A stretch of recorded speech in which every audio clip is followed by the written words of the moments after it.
Usually ఇప్పుడు sir injections వేస్తారంట కదా అని చాలామంది డౌట్స్ అడుగుతుంటారు. ఇంజెక్షన్స్ పెన్నిస్‌కి ఇవ్వడానికి చాలా రీజన్స్ ఉంటాయండి. ఒకటి ఏంటి అంటే డయాగ్నోస్టిక్ పర్పస్. అంగానికి పెపావర్ అనే ఇంజెక్షన్స్ కానివ్వచ్చు, ట్రైమెక్స్, డైమెక్స్ అని రకరకాల ఇంజెక్షన్స్ ఉంటాయి. ఇవి ఇచ్చినప్పుడు అంగంలోని రక్తనాళాలు వ్యాకోచించి అంగంలోనికి రక్త ప్రసరణ అనేది జరుగుతుంది.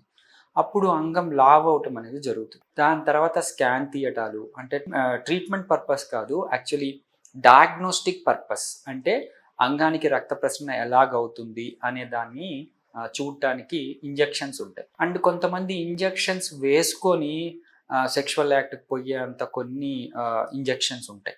అది 2 to 3 అవర్స్ వర్క్ అవుతాయి. తర్వాత అంగస్తంభన తగ్గిపోతుంది. సో ఇలాంటివి అందరికీ సజెస్టబుల్ కాదు. సో వీలైనంత వరకు ఈ క్వశ్చన్స్కి క్లారిటీ ఏంటి అంటే అందరికీ ఇంజెక్షన్స్ వర్కౌట్ కావు.